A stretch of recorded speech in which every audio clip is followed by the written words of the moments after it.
Welcome everybody. मैं Suresh Kumar WCS instructor. आज आपको मैंसुरेशन के जो 3D चैप्टर है, जो पार्ट है, उस पे ऑप्शन टाइप क्वेश्चन लेके आया हूँ।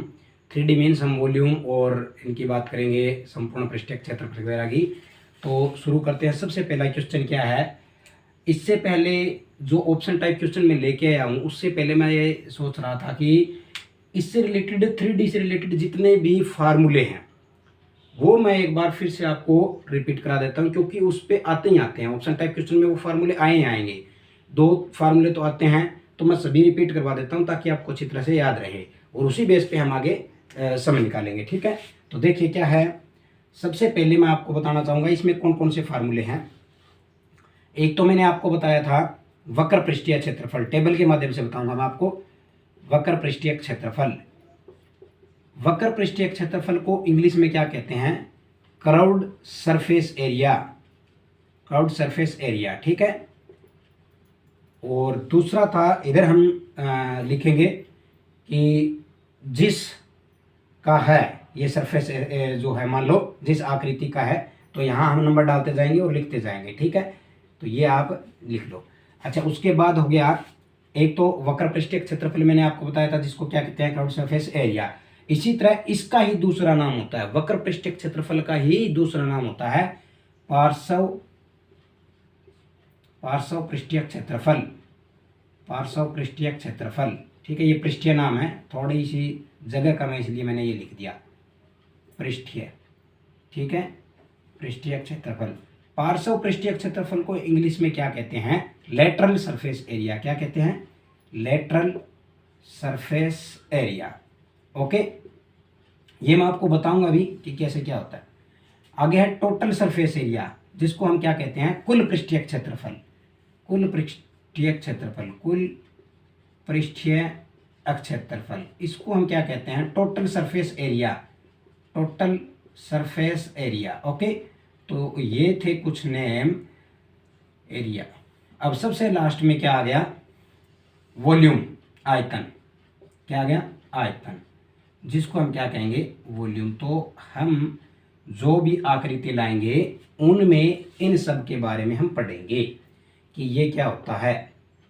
ठीक है, तो देखिए एक बात मैं आपको बता देता हूँ, एक वक्र पृष्ठीय क्षेत्रफल है या फिर इसी का दूसरा नाम है पार्श्व पृष्ठीय क्षेत्रफल। अब आप ये कह रहे हो कि अगर इसका दूसरा नाम है तो आपने ये अलग क्यों लिखा? ठीक है, तो वो भी मैं आपको डाउट आपका क्लियर करूंगा। और ये कुल पृष्ठीय क्षेत्रफल, ये आयतन, इनका इंग्लिश के नाम आप देख लेना, curve, lateral, total and volume. ठीक है, जैसे एग्जांपल के तौर पे बताऊंगा, मैं आपको लिख देता हूं। सबसे पहले हम बात करेंगे घन की। घन को इंग्लिश में हम क्या कहते हैं? क्यूब। क्या कहते हैं? क्यूब। ठीक है, क्यूब क्या होती है? जिसकी 6 वर्गाकार पृष्ठों से मिलकर बनी होती है। तो इसका वक्र पृष्ठीय क्षेत्रफल होगा या पार्श्व होगा? ठीक है, तो वक्र हम कहाँ? कर्व नाम से पता चल रहा है, जहां पे भी गोलाई वाली आकृति आएगी ना, वहां पे हम वक्र पृष्ठीय बोलेंगे। और जहां पे बिल्कुल साफ सुथरी समतल साइड्स होगी, समतल आकृति होगी, तो ये समतल टाइप की होगी, तो साइड्स होगी, वहां पे हम क्या लेंगे? पार्श्व। तो यहाँ घन आ गया तो हम इसको क्या बोलेंगे? पार्श्व लेंगे, न कि ये है दोनों एक ही, इनका नाम एक ही है। ओब्लिक करके आप कर सकते हो, कोई इश्यू नहीं है। ठीक है, तो पार्श्व क्षेत्रफल जो क्या होता है एक्चुअल में, ये निकलेगा कैसे? घन में हम क्या करेंगे? चारों साइड्स की तरफ, चारों तरफ से चारों साइड्स का हम निकाल लेंगे। तो सभी वर्गाकार है, यानी ए स्क्वायर कितने? तो 4 साइड है तो 4a स्क्वायर बन गया। ठीक है, 4a स्क्वायर इसका बन गया। ओब्लिक में है ये और ये। ठीक है, कहीं आप ये सोच रहे हैं यहाँ क्यों नहीं लिखा, तो ये वक्र नहीं बोलेंगे हम, यहाँ पे इसको पार्श्व बोलेंगे। अब कुल पृष्ठीय क्षेत्रफल आ गया। कुल क्या होता है? मान लीजिए एग्जाम्पल के तौर पे मैं बताऊं तो ये मैंने निकाला, ये एक कमरा है मान लो, उस कमरे के अंदर के चारों दीवारों का निकाला मैंने, छत और जमीन नीचे छोड़ दी मैंने। अब मैं क्या करूंगा? कुल पृष्ठीय क्षेत्रफल मांग रहा है तो उन दोनों का भी निकाल लो और इसमें ऐड कर दो, वो हो जाएगा। तो कितनी साइड और रहेगी? 1 और 1 2, तो 6a स्क्वायर जो है क्या हो जाएगी इसकी, क्योंकि ये वर्गाकार है इसलिए मैं लिख रहा हूँ ये। ठीक है, a स्क्वायर, 6a स्क्वायर क्या हो गया इसका? कुल पृष्ठीय क्षेत्रफल। उम्मीद करता हूँ ये आपको अच्छी तरह समझ में आ गया होगा। दोनों में फ़र्क क्या है और इन दोनों में फ़र्क क्या है? तो ये इस तरह से 4a स्क्वायर और 6a स्क्वायर जो है घन का होता है, जिसको हम क्यूब कहते हैं, जिसको हम वर्गाकार ठोस भी कहते हैं। तो ये इसके नाम है। अब देखिए आयतन, इसका आयतन क्या होता है? भुजा गुणा भुजा गुणा भुजा, यानी 1 की 3। ठीक है, लंबाई गुणा चौड़ाई गुणा ऊंचाई। ठीक है। अब दूसरा देखिए, नंबर 2 है घनाभ, जिसको क्या कहते हैं, घनाभ है। घनाभ जिसको हम आयताकार ठोस भी कहते हैं, घनाभ भी कहते हैं, क्यूबॉइड भी कहते हैं। ठीक है। तो क्यूबॉइड या फिर घनाभ, क्यूबॉइड हो गया या फिर घनाभ हो गया। इसमें भी वक्र पृष्ठीय क्षेत्रफल नहीं बोलेंगे, क्योंकि इसमें भी ये क्या है, आयताकार होता है इसे, तो इसमें भी हम पार्श्व ही बोलेंगे। तो इसमें जो पार्श्व वाला है इसका क्या सूत्र बनेगा, कुल पृष्ठीय क्षेत्रफल का क्या फार्मूला बनेगा, आयतन का आपका क्या बनेगा, तो वो मैं आपको भी बताता हूँ। तो देखिए, सबसे पहले हम बात करते हैं पार्श्व पृष्ठीय क्षेत्रफल की। तो क्या होगा, 2 इंटू में L प्लस बी इंटू में H। ठीक है। दो ब्रैकेट में क्या है, लंबाई और चौड़ाई, लेंथ प्लस विड्थ, इन दोनों को जोड़ दो और उसकी मल्टीप्लाई कर दो हाइट से, H से, तो और उसको मल्टीप्लाई करो 2 से, तो आ जाएगा हमारा पार्श्व पृष्ठीय क्षेत्रफल। इनमें डैश मार दो कि ये यूज नहीं हो रहे। कुल पृष्ठीय क्षेत्रफल क्या हो जाएगा इसका, इसी पे हो जाएगा 2 इंटू में 2 गुणा में, यानी 3 साइड हम निकाल रहे हैं, L B plus B H plus H L, यानी तीनों साइड हमें ले लेनी है।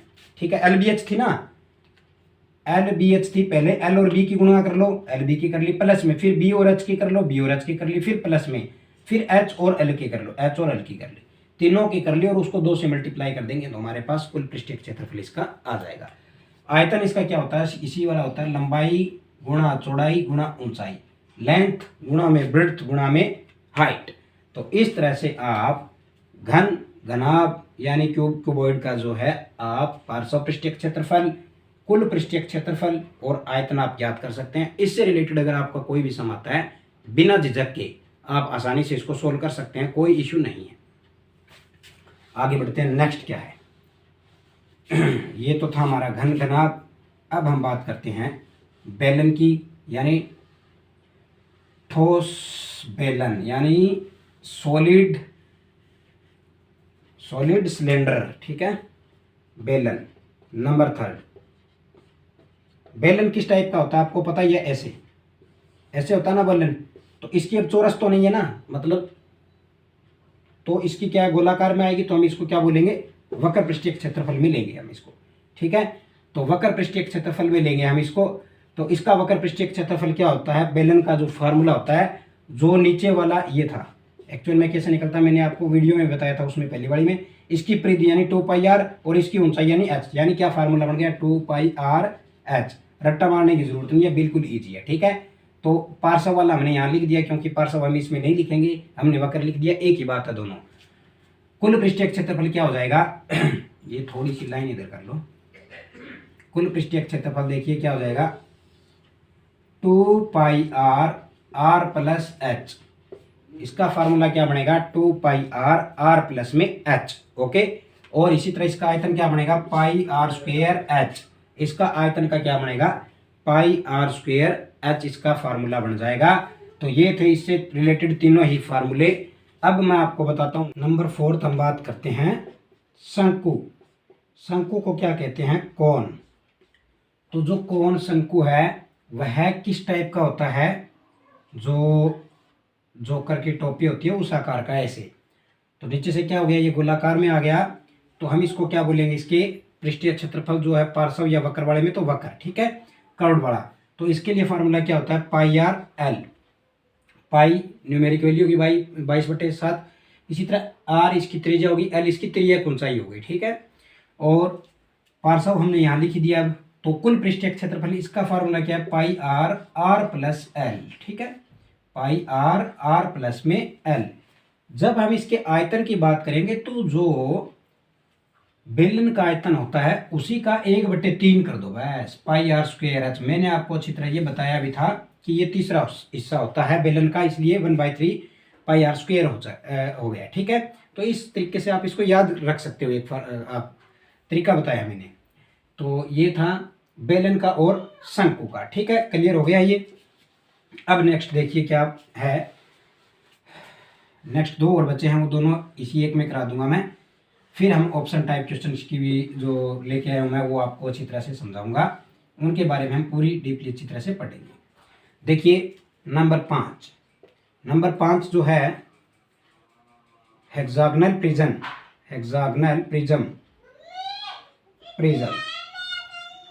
अब देखिए इसमें आप हेक्सागोनल प्रिज्म जो होता है वह समषट्भुजाकार, नीचे से भी समषट्भुजाकार हो गया और ऊपर से भी, ठीक है, समान 6 भुजाओं से मिलकर बना है। फार्मूले में चित्र में मैंने अच्छी तरह आपको उस पहली वाली वीडियो में बता दिया है। तो इसके लिए वक्र पृष्ठीय क्षेत्रफल होगा या पार्श्व, तो इसका क्या फार्मूला बनेगा, तो इसमें वक्र वाले में लिख देते हैं हम। वक्र या पृष्ठीय एक ही चीज़ है ये पार्श्व वाला। इसमें आप इसको क्या लिखोगे, एक्चुअल में फार्मूले की जो फार्मूला होता है वह क्या होता है, प्रिज्म का जब भी हम निकालते हैं तो वह आधार गुना में ऊंचाई लिखते हैं हम। अच्छा, साथ में क्या लिखेंगे, कितनी साइड है, 6। ये तो हो गया उसका वक्र पृष्ठीय क्षेत्रफल। अगर हम उसके कुल की बात करें, जो चीज मैंने ये लिखी है ये तो है ही है 6AH, दोनों मल्टीप्लाई में ना, इसके साथ जोड़ देना होता है। क्या जोड़ना है साथ में मैं आपको बता दूं, दोनों जो साइड है ऊपर और नीचे की जो समषट्भुजाकार है, ऊपर से और नीचे से जो 6 भुजाओं वाली है उनकी, तो उनके लिए हम क्या करेंगे, 2.6A² बनेगा। वो फार्मूला बताया मैंने आपको बताया था। इसका हम डबल करेंगे तो 26 दूनी 52 यानी 5.2A², ये बन जाएगा इसका final 5.2A² plus 6A into H। ये इसका कुल पृष्ठीय क्षेत्रफल का फार्मूला है। 6 इंटू A इंटू H ये इसके वक्र पृष्ठीय क्षेत्रफल का फार्मूला है। बात करते हैं हम आयतन की। आयतन के लिए हम क्या लिखेंगे, 2.6A² इंटू में H, ये इसका आयतन आ जाएगा। जो एक साइड का उसका क्षेत्रफल इंटू में H, उसकी ऊंचाई कितनी है उससे अगर हम मल्टीप्लाई कर दे वह उसका आयतन आ जाएगा। क्लियर। तो उम्मीद करता हूं ये सारे फार्मूले आपको अच्छी तरह से समझ में आए होंगे। सबसे लास्ट जो है गोला, स्फीयर। अब हम इसके बारे में पढ़ेंगे।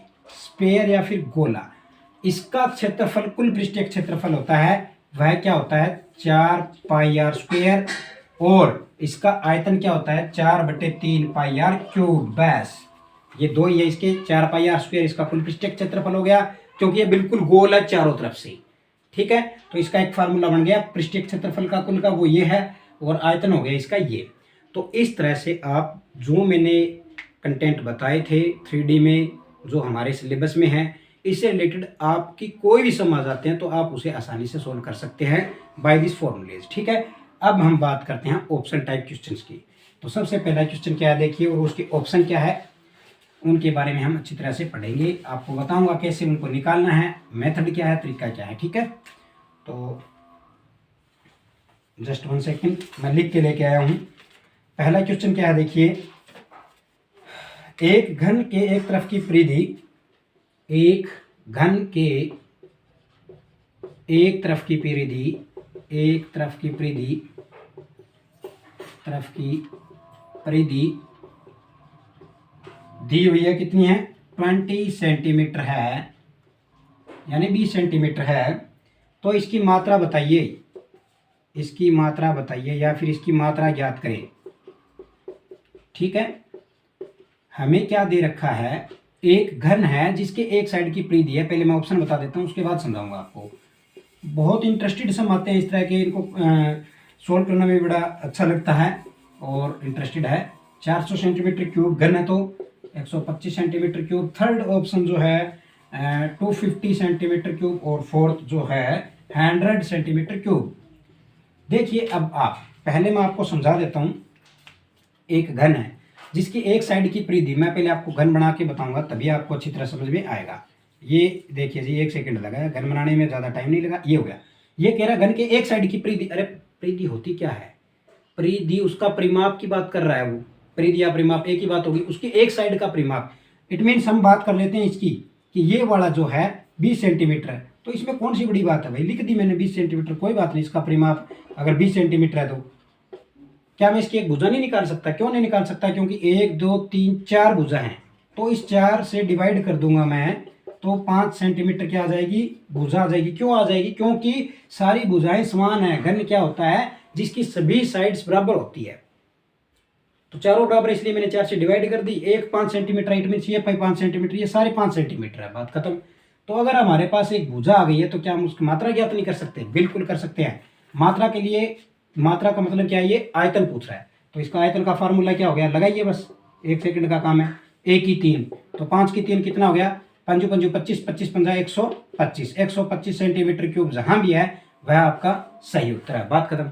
तो इस तरह से आप इनको सोल्व कर सकते हैं। आसान है, दिखने में थोड़े से आपको मुश्किल लग सकते हैं लेकिन आसान आते हैं इस टाइप के, ठीक है। तो प्रीति दी हुई है या परिमाप कह सकते हो आप, इसको दिया हुआ है तो घबराना नहीं है। इसमें आप ए निकाल लीजिए, एक भुजा निकाल लीजिए, उसको ज्ञात कर लीजिए, उसके बाद पुट कर दीजिए वॉल्यूम वाले जो फार्मूला है उसमें, और उससे आप आसानी से इसको सोल्व कर सकते हैं। नंबर सेकंड क्या है देखिए, नंबर 2। अब हम बात करते हैं, नेक्स्ट है, बहुत बढ़िया क्वेश्चन है, वेरी गुड। 2 मीटर व्यास वाले एक गोलाकार 2 मीटर व्यास वाले एक गोलाकार कुआं जिसकी गहराई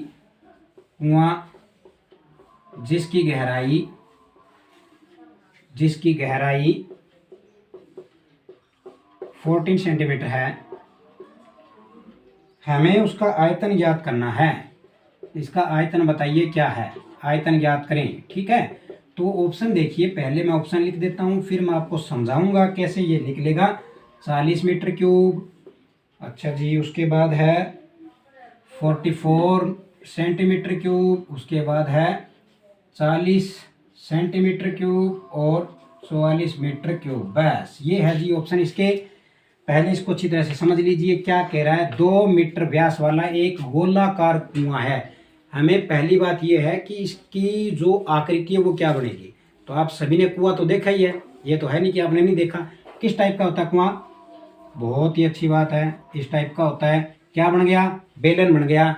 हमें बेलन के आयतन का फार्मूला लगाना है, सोल्व हो जाएगा सवाल। तो देखिए बेलन का आयतन का फार्मूला क्या होता है, बेलन के आयतन का फार्मूला πr²h। याद रखो, फटाफट मिनटों में आए बस। πr²h, पाई कितना है 22/7, r², आर कितनी है, ये कह रहा है 2 मीटर व्यास है इसका, व्यास 2 मीटर है, त्रिज्या कितनी होगी 1 मीटर, वेरी गुड। तो r² यानी 1 गुणा में 1, मीटर साथ में लिखते जाना, गुणा में h कितना है 14 मीटर, बस सॉरी 14 मीटर है ये, सेंटीमीटर नहीं है, 14 मीटर है, ठीक है। 7 से कट रहा है, 7 दूनी 14, ठीक है। तो ये कितना आ गया, 22 से कम 22, 22 से कम 22 दूनी 44, और मीटर की 1 2 3 यानी आयतन किस में आता है, मीटर की क्यूब में आता है। तो जहां भी 44, हाँ 44 है ना, 44 मीटर की क्यूब है, वह आपका सही उत्तर है।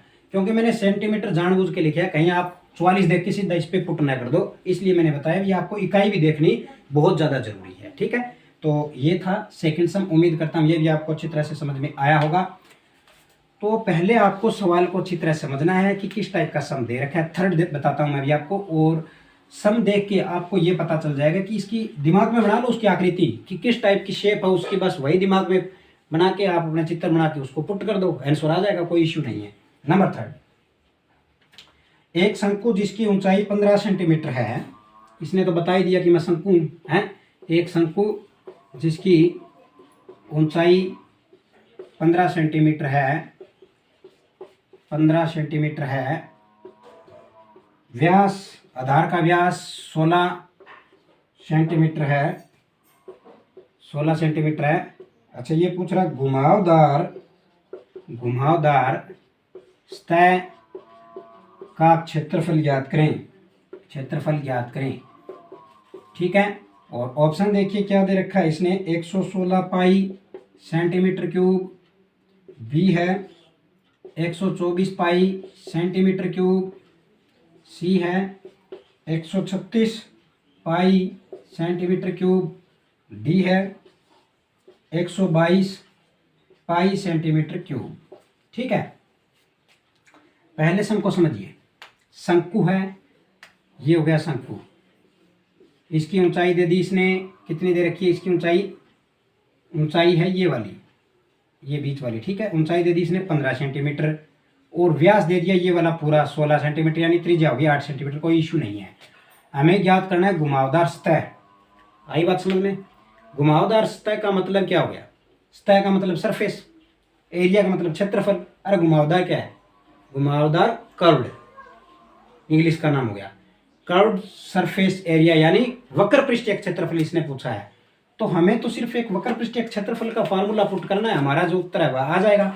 तो मैंने अभी जस्ट इसी वीडियो में बताया था शंकु का वक्र पृष्ठीय क्षेत्रफल का फार्मूला क्या होता है, वक्र पृष्ठीय क्षेत्रफल पाई आर एल, वेरी गुड, पाई आर एल पुट कर दो बस, 22/7 पाई हो गया आर, आर हो गई इसकी अगर व्यास 16 सेंटीमीटर डायमीटर, तो त्रिज्या इसकी क्या हो जाएगी आधी, यानी 8 सेंटीमीटर, इनटू में एल, एल कितना है 15 सेंटीमीटर, ये आप गलत बोल रहे हो, एल 15 सेंटीमीटर नहीं है, ये तो एच है।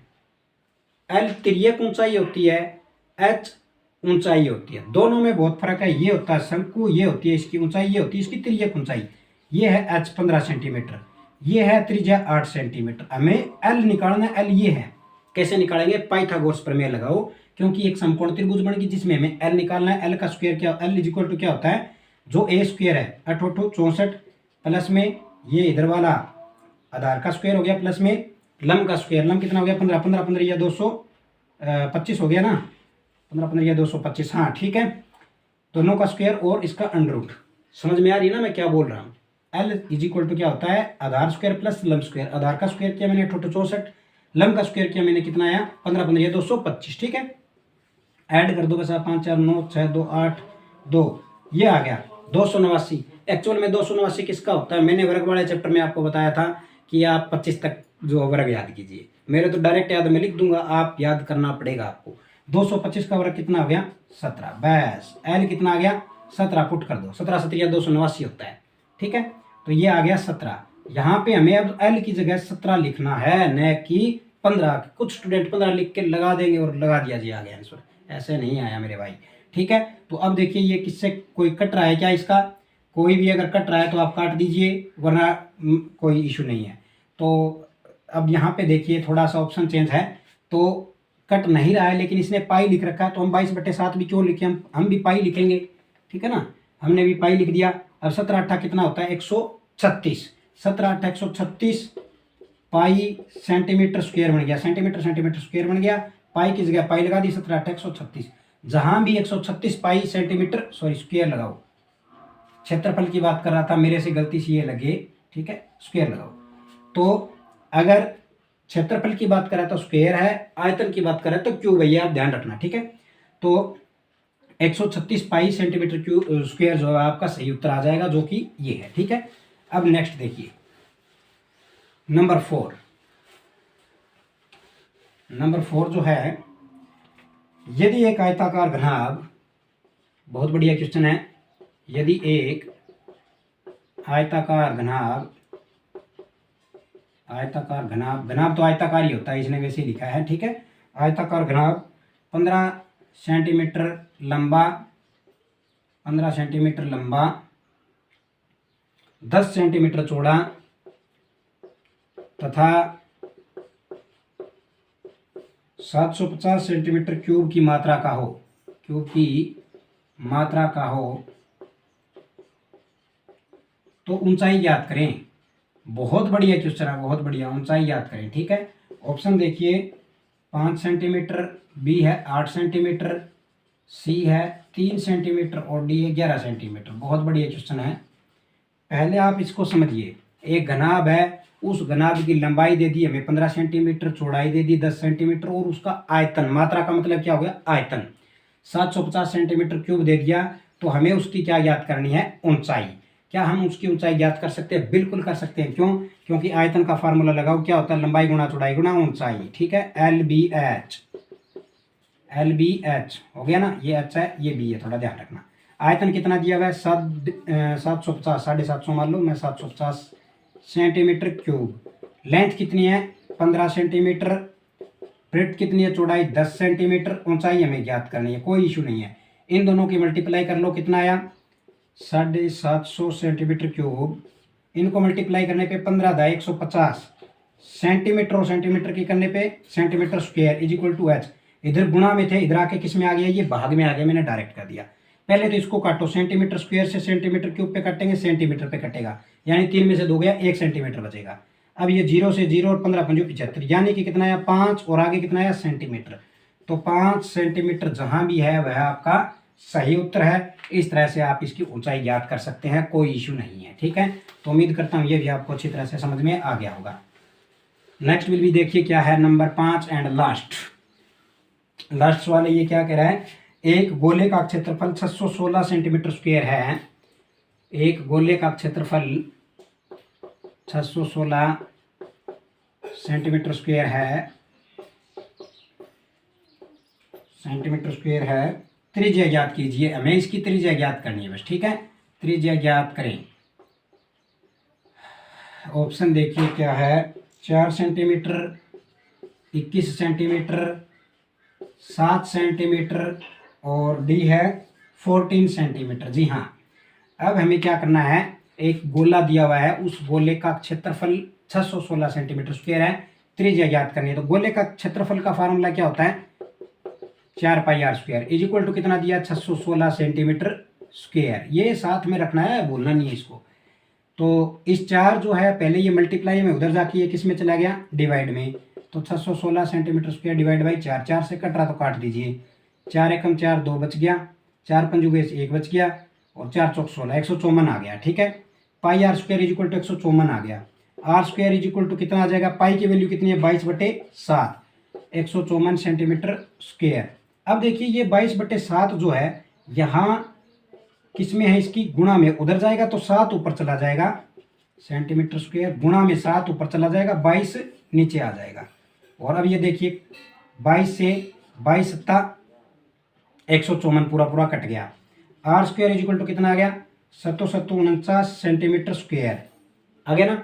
अब ये आर जब हम इसे हटाएंगे, इधर करेंगे तो एक्चुअल में ये क्या हो जाएगा, यहाँ से हटके इस पूरे का अंडरूट हो गया। तो आर इज इक्वल टू कितनी आ जाएगी, 49 का स्क्वायर रूट करेंगे तो कितना आया, 749 और सेंटीमीटर का करेंगे सेंटीमीटर स्क्वायर का तो सेंटीमीटर आ गया, क्यों स्क्वायर से वो अंडरूट कैंसिल हो गया। आर की वैल्यू कितनी आ गई, 7 सेंटीमीटर। जहां भी आपकी आर 7 सेंटीमीटर है वह आपका फाइनल आंसर है। तो इस तरह से आप इस पे ऑप्शन टाइप क्वेश्चन पे जितने भी क्वेश्चन आ सकते हैं वो आप सोल्व कर सकते हैं, लेकिन किसके द्वारा, बाय फार्मूला। अगर आपको फार्मूला ध्यान है तो आप आसानी से उसको सोल्व कर सकते हैं। तो उम्मीद करता हूँ ये वीडियो आपको अच्छी लगी होगी, तो इसे लाइक करें, अधिक से अधिक शेयर करें, हमारे चैनल को सब्सक्राइब करके बेल आइकन जो है उसको दबा दें, ताकि जब मैं नई वीडियो डालूँ आपके पास नोटिफिकेशन आ जाए। Thank you so much.